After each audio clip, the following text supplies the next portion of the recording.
जय श्री राम। आज हम करेंगे रामचरितमानस अयोध्या कांड, पृष्ठ संख्या 385-386। अस बिचारी उर छाड़हु को, शोक कलंक कोटि जनि होहु। भरत ही अवसि देहु जुगुराजु, कानन काहू राम कर काजु।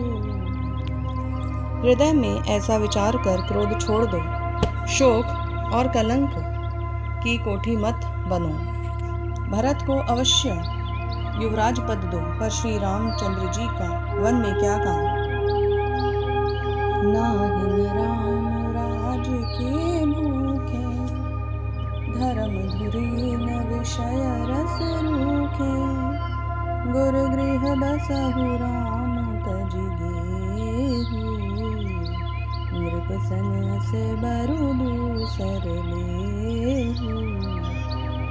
श्री रामचंद्र जी राज्य के भूखे नहीं हैं। वे धर्म की धुरी को धारण करने वाले और विषय रस से रूखे हैं, अर्थात उनमें विषय आसक्ति है ही नहीं। इसलिए तुम यह शंका न करो कि श्री राम जी वन न गए तो भरत के राज्य में विघ्न करेंगे। इतने पर भी मन न माने तो तुम राजा से दूसरा ऐसा वर ले लो कि श्री राम घर छोड़कर गुरु के घर रहें। जो नहीं लगी हूँ कहे हमारे, नहीं लागी कछु हाथ तुम्हारे।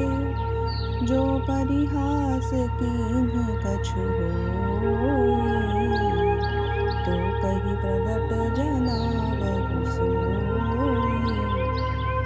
जो तुम हमारे कहने पर न चलोगी तो तुम्हारे हाथ कुछ भी न लगेगा। यदि तुमने कुछ हंसी की हो तो उसे प्रगट में कहकर जना दो कि मैं दिल लगी की है। राम सरिस सुत कानन जोगु, काह कही सुनि तुम्ह कहो लोगु। उठहु बेगी सोई करहु उपाई, जेहि विधि शोक कलंक नसाई। राम सरीखा पुत्र क्या वन के योग्य है? यह सुनकर लोग तुम्हें क्या कहेंगे? जल्दी उठो, वही उपाय करो जिस उपाय से इस शोक और कलंक का नाश हो। जेहि भांति शोक कलंक जाई, उपाय करि कुल पालहि। हठ फेरु राम ही जात, बन जन बात दूसर चालहि। जिमि भानु बिनु बिनु प्राण बिनु, तनु चंड बिनु जिमि जामिनी। तिमि अवध तुलसीदास प्रभु, बिनु समुझि दो जय भामिनी। जिस तरह नगर भर का शोक और तुम्हारा कलंक मिटे, वही उपाय करके कुल की रक्षा कर। वन जाते हुए श्री राम जी को हट करके लौटा ले, दूसरी कोई बात न चला।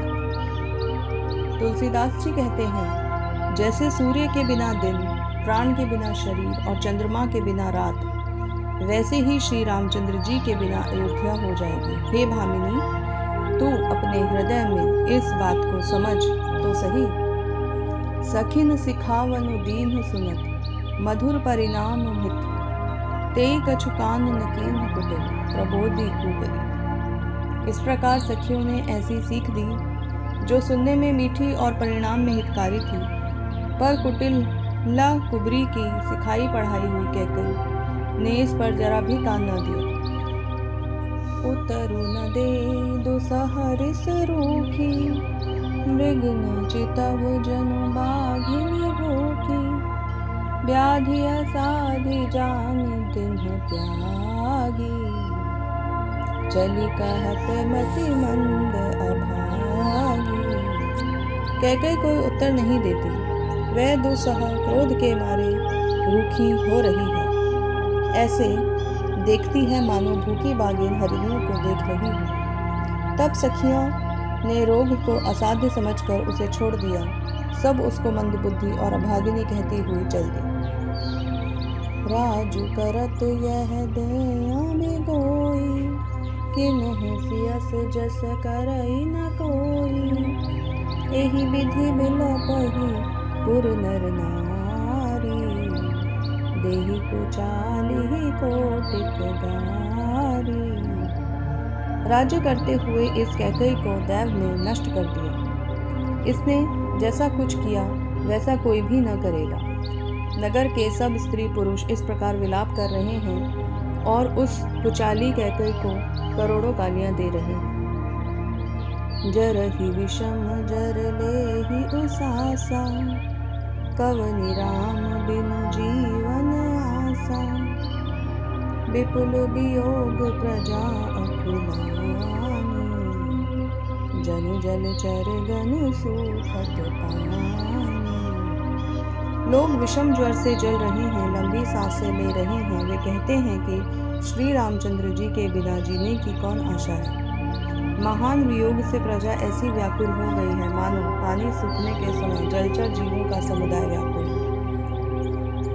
अति विषाद बस लोग लुगाई, गए मातु कहीं राम गोसाई।